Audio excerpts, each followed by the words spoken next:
Hey everyone, happy Monday to you. My name is Sean Tierney from Insights in Automation, and today is Monday, October 21st, 2024. It's 12:05, now 12:06 in, now it's the afternoon, and this is the first of the shows I'm doing in the afternoon, so I've re-updated all the entire schedule and I just saw the video lock up for a second to schedule all the shows at lunchtime. I'm just with everything going on at home, having a hard time trying to get out here at 7 o'clock in the morning. It's about a half an hour from the house. So we're going to try this for a while. So I've already pre-scheduled the whole week, and hopefully it goes well. With that, let's talk about what's new in industrial automation. Again, I'm keeping an eye up there because I don't know why the video would lock up, but it locked up there for a second. So without further ado, let's get into what's new in automation. And we will start with an article or an announcement from HMS that they are reorganizing. And we talked about this last week. Their industrial data solutions will include products like Red Lion, Ewan, Entron, and the industrial network technologies will include products from Anybus. So that is the first article. And the second article is from Balluff. They released a new rapid inductive position measuring system that goes anywhere from 100 millimeters to 600 millimeters. And this thing has speeds up to over 10 kilohertz. So very interesting there. Then Rockwell Automation announced that they have added data ready smart machine application to their FactoryTalk Optics portfolio of products. We do have an open invitation to them to come on the show to talk about that product. I don't know anything about it, except that it's a new HMI from Rockwell. Over to OnLogic we go to talk about AI implementations. Now, I thought this was interesting. They do have a new service where they'll help you pick out the right industrial PC for your AI needs. But what I thought was interesting about this was that the partners, the software companies they've partnered with, Data Monsters, Mosaic Data Science, and Big Vision. So looking forward to learning more about these different companies and what they do in our industrial automation space as time goes on. From there, we go over to P&F, and there was a couple of things that P&F announced last week. The first was, I'm just watching, I'm like, what's up with the video? In any case, the first was their universal interfaces for their Smart Runner Explorer and Smart Runner Explorer 3D vision sensors. Okay, so they've added Gen I CAM and ROS Industrial to those. And there was another story, but it has disappeared. So we're just going to keep on going over to Maple Systems. And they were talking about their brand new HTML5 web HMIs that support CodeSys, Ignition, and many more applications. From there, if you didn't know, we have our new audience choice polls out. You can now vote in these polls. The first one came out on Wednesday last week. This was just overall. What vendor do you prefer to use the most? Siemens, Rockwell, Schneider, ABB, who's the one you prefer to use the most? You can actually choose your top three. So you can see I put a couple dozen vendors in here. You can add your own vendors if you want. But in any case, really like to know what you guys, and I say this is so I make sure I cover the vendors you use the most and like the most. Number two was, hey, what is your preferred medium to large PLC or PAC, right? And so I put a bunch in here, did a lot of research, tried to find out all the current generations out there. Again, you can add your own. And then the final one, which came out today, and we'll have a new poll every couple of days.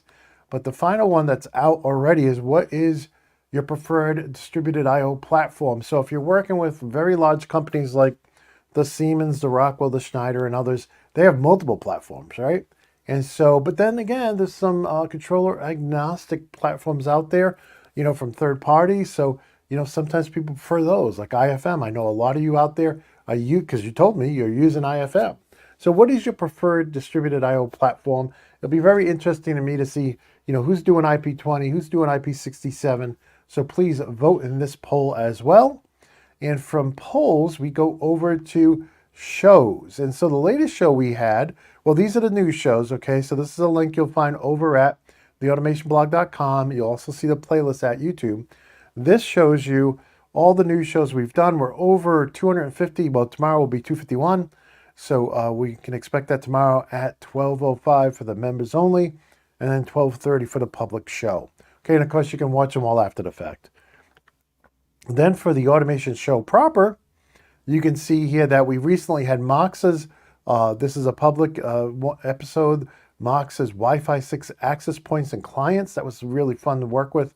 And then I did one for members only, and there's also an automation minute in there that's public on the Slick 100, connecting to it, uploading to it, and checking out the program. Now, from there, we go over to last week's episode of the Automation Podcast. I had a really fun time talking to Rhonda Diabachi with Hey Scotty. She has had a very long career in industrial automation and manufacturing, and it was just a very interesting conversation. So if you missed that, check that out. There's the video and the audio edition here. If you're not a member, the audio edition is available to everybody for free. This was not sponsored by Hey Scotty, but the audio is still free to everybody. With that, as far as the automation Q&A, if you missed it on Friday, we did do a question of the week. This is talking about, hey, converting from Rockwell to Siemens. Now, some of you may want to know about converting from Siemens to Rockwell, but that wasn't the question asked. The question asked was converting from Rockwell to Siemens.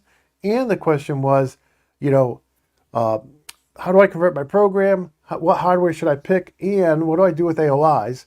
And so I addressed that. And in the member-only edition, I also went into how do you set up Factory I/O with Allen Bradley PLCs. And so we covered that as well. And then you can see the links here to the different topics we discussed. And with that, also wanted to just remind you that we are doing training here. I have updated the automationschool.com. This is the what's new. You'll just see it's a link at the top of the screen and the slider that goes around.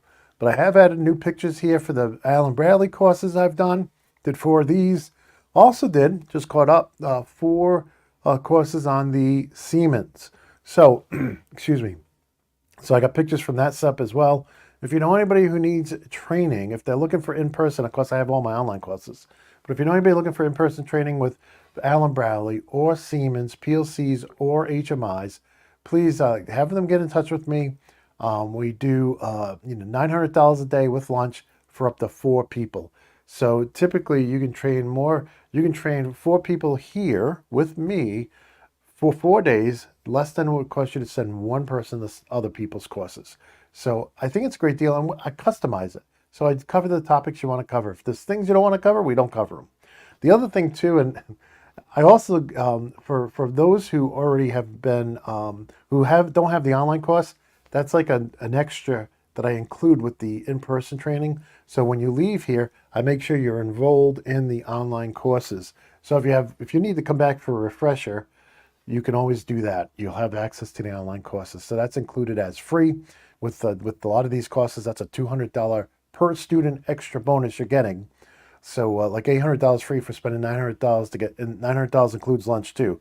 So just trying to help people, and you come, you play with it for a day or maybe multiple days, and then you leave, and then it's like you're going to have questions. So what better way is to be able to access the instructor through the online training course? That's my thought process. So with that, we go into the content schedule. So here it is. I updated it before coming live here on the show today. So what's new in automation? 12:05 p.m. Eastern. Tuesdays, we're going to have the news show for members at 12:05, and then the free public show news headlines at 12:30 p.m. That's my goal. So I have to be on top of myself. Sometimes the news show can go over 25 minutes. So I got to make sure that's something I just have to teach myself, because I never did that before. I got to make sure I keep it to a minimum of 25 minutes. Then on Wednesdays, we still have the Automation Show member edition coming 2 to 4 times a month. The Automation Minute, the same 2 to 4 times a month. And then the Automation Podcast is every Wednesday at 3:30 p.m. I think because we just did an interview, we'll be bouncing back to another product overview I don't know if it'll be Anybus or if it's somebody else, but I think you guys will enjoy it. It's already pre-recorded. I just got to edit it Wednesday morning. And then, of course, Thursday we'll have the news and headlines again. And then Friday, the Automation Live Q&A moves to 12:05. I figure more of the members will be able to, and students will be able to access that if it's during lunchtime Eastern. Okay. Question of the week will be released to the public typically around 12:30. And then I'm going to do the office hours for students. Any student at any cost that's over $35 can jump into this meeting every Friday from 12:35-ish when I'm done the question of the week to 1:30 Eastern. They can just use the Teams meeting link in Lesson 111 and jump in that meeting and ask me anything, right? Every question a student asks makes me a better instructor. So that's why I love doing that every Friday, and that's no extra charge to my students. So, well, maybe not 52 times a year, but several times a year, maybe 45 times a year, I'm giving a free hour away to all of my students so they can ask questions live. And of course, they also get access to the Q&A live stream as well, whereas the office hours is a Teams meeting. Okay, so in any case, so that's the new schedule. And let's see what else we got here. Okay, you got, if you do enjoy these shows, whether you're a member or not, please give this episode a like, because it's the only way I know if this has any value to you. So please give it a like, and please consider subscribing and sharing. That's the only way to grow my audience and find new vendors to sponsor the work and cover new products and so on. And don't forget, if you're not a member, you can become a member for $9.99 a month. That's 1 cup of coffee a week. You get 4+ member shows every week, either here on the automationblog.com or on YouTube. Again, we're looking to expand to other places as well, but right now there's no place else to expand to. But in any case, this little chart here, this is the join link over at theautomationblog.com. It goes through what comes with it. And there's what it looks like over at YouTube if you're not signed in. And with that, that is the end of today's show. What's new in automation? I hope the video, it looked like it was a little choppy at the beginning. I hope it cleared up. I'm going to have to investigate and see what's going on with that. And if you're just joining, you should be able to rewind all the way to the beginning and catch the whole show. But I do want to wish you all good health and happiness. You know, sometimes, and I know a lot of people, even my family, are getting caught up with everything that's on the boob tube, right? And so I guess that's not a bad thing to say. We used to always call the television that when I was growing up. So I'm assuming that doesn't offend anybody. But in any case, hopefully, you know, if what's on TV stresses you out, just turn it off. Pick up a book. Watch your favorite movie, right? And so I know people get stressed out and they're going back and forth, you know, red, blue. But hey, we don't need any of it. We don't need to worry about any of that. Why do we need that stress in our lives? We don't. So be your best person you could be. Be happy. I wish you good health and happiness. And until next time, my friends, peace.